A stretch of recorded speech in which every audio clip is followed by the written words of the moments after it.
সুদটা দিয়ে আমরা ব্যাংকে টাকা দিই না, শিখে গেছি না, এটা আমাদের শিখাইছে। তো এইটাই কি সাড়ে সাথে তো এই যে দেখেন ওখানে লিখছে এই লেখাগুলো হয়তো মিজান যেভাবে বললে ওরা বুঝবে সেইভাবে দেওয়া লিখছে হ্যালো আমি আপনাকে মামলা একদম সম্পূর্ণ করার সাহায্য করতে পারবো, অনুগ্রহ করে আপনার সম্পূর্ণ মোবাইল নাম্বার বলুন, লিখবে। তবে বলবে আপনার এনআইডি বলুন, লিখবে। পিতার নাম বলুন, লিখবে। এখন যে লিখতে পারে না সে বলবে, বললেও লিখে নেবে।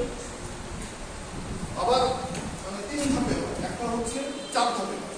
একটা হচ্ছে ফর্মটা আছে পড়ে পড়ে আপনি লিখবেন, আপনি ওই ভালো বোঝেন, হ্যাঁ ফর্ম আছে একটা সুন্দর অনলাইনে যেমন ফর্ম পড়ে ওখানে নির্দেশনা দেওয়া আছে, দিয়ে দিয়ে বুঝে বুঝে আপনি লিখবেন। এটা হচ্ছে 1 নম্বর।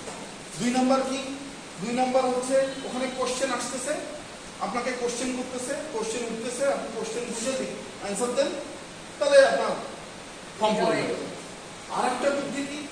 আর একটা বুদ্ধি হচ্ছে ওখানে আপনাকে জিজ্ঞেস আপনাকে যেগুলো কোশ্চেন আসছে আপনি মুখ দিয়ে জবাব দিচ্ছেন, যে হচ্ছে যে হ্যাঁ এটা আমার মায়ের নাম হচ্ছে প্রথমা বেতন, ওটা উঠে দিচ্ছেন এবং আপনি দেখে ঠিক করে তারপরে দিচ্ছেন, আপনার টাইপ করতে হচ্ছে।